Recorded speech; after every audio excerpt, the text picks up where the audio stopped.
that's just the way. What up, world? It's your boy Jeff, aka Cool Boy Jeff, right here. This is the only place you can find a way is the Wave 804. I got a jazz future legend right here. You go ahead and introduce yourself, my guy. What's up, man? My name is Ellis Williams. I'm a trumpet player / vocalist. You can catch me locally around here, playing, singing, doing whatever, recording. I'm from Miami, Florida. Don't ask me why I'm here. I just know that Richmond is like the spot to be when it comes to great music and talent, and shoot, that's why I'm here. Okay, cool. So can you tell me, when did you want to start playing music, and what made you want to get into it? Oh, man. I would say my mother was a singer. Okay. And the first thing like I've ever saw when it came to music was being in the studio in Miami. I was in the studio for, I think it was Gloria Estefan, like back in the 80s. Yeah, I'm that old. Back in the 80s. Mm-hmm. And shoot, I just remember looking around and seeing my mother sing, and I'm like, man, I like it. I like that vibe. I like just being in the studio and just watching it. I think I was like 5-6 years old when it happened. So I started singing. I was singing first, singing around Miami in a boys choir. And I picked up horn when I was in middle school, the trumpet, did marching band, all that stuff. Went to college, Norfolk State University, Behold, started marching with them, and shoot, been recording and performing all over the world ever since. Carnival, all that. Okay. So do you have anybody that you look up to that kind of made you want to continue on for your music career? Oh man, I think it's a couple people. The people that are close to me would be my trumpet professor when I was back in college, Dr. Timmy Zachary. Okay. He's currently the band director for Prairie View A&M University over there in Texas. Shoot, you can catch them in Atlanta doing the Honda Battle of the Bands this year. But he was a big brother for me. Okay. And he just taught me a lot about being a man and music and how to just use music to grow as a person. And I think that's a lot of things that artists kind of forget. Like, they just do music because they like it. You know, it makes them feel good, but they're not really using music that it was intended for, which is, really to inspire people, engage people, and have people feel what's going on. So, yeah, I would say he's probably like my biggest influence. That's good.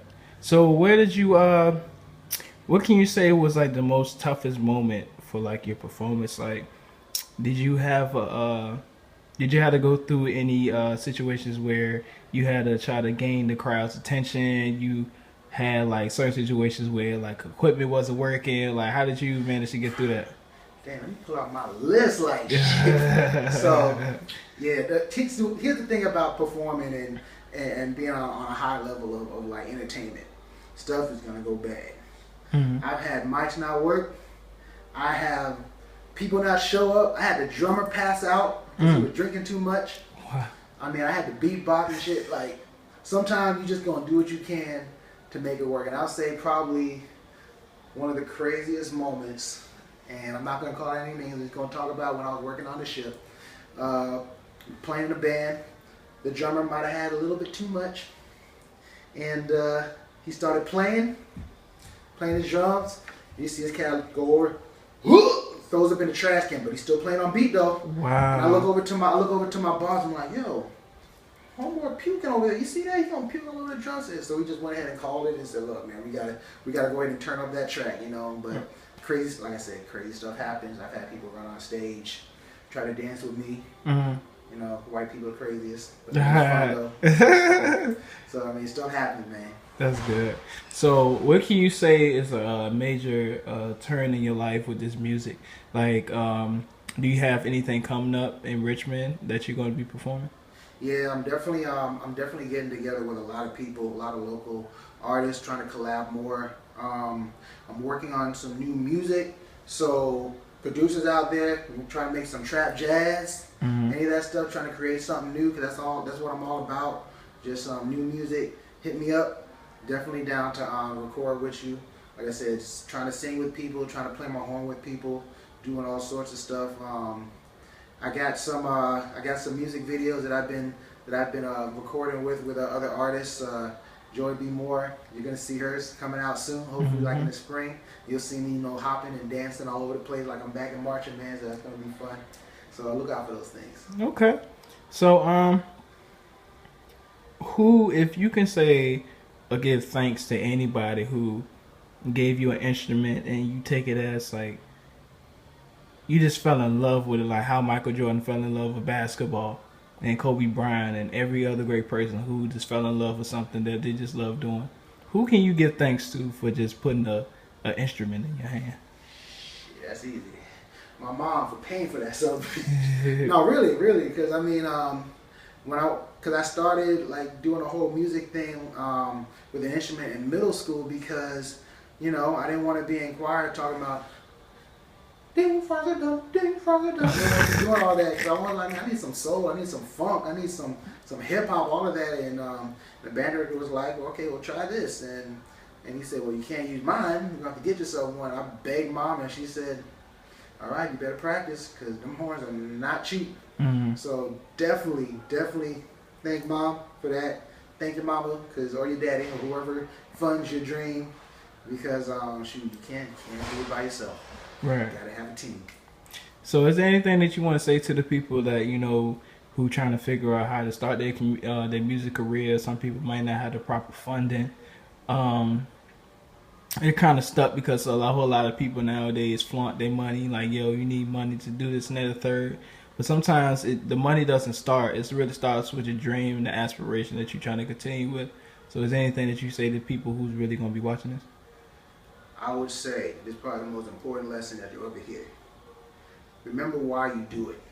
Right. Because if you turn your passion into a job, your passion is going to suffer. Your music, your talent is going to suffer. I do it because I'm happy, because it makes me happy. You know what I'm saying? So if you perform and you happy and you putting all your shit into it, people are going to notice, and people are going to want to just throw that money at you. And just be open to change. Be open to your surroundings. Be open to meeting new people.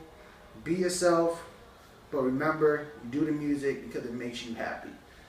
If you change that, you go from that, and you just try to make a quick dollar, you're going to find yourself literally trying to spit some rhymes like on the worst part of the street at the worst time of night, praying that nobody comes by and steals your tip bucket. So do it because it makes you happy. Do it because it makes you happy. Yeah, I like that, man. Like, I really felt that as well. So is there anywhere people can find you on social media or any website? Yeah. Got a website, elliswilliamsmusic.com. That'll be up soon. Just working some kinks out with that. But more immediately, you can catch me YouTube, Instagram, Facebook at eWillsmusic. That's with a Z. eWillsmusic. And you'll catch all my stuff there. I'm always posting. Oh man, thank you, man. You know, I really do appreciate this interview, man, and for what you did. You took time out of your day to come in and get this interview in, and I want you to make it, man. You keep further on your progress and keep working on your craft, and you're gonna make it one day, my guy. Hey man, we all gonna make it. We just gotta work together. Yes, sir. Yep. This is another dope interview. That's just the way. Yeah.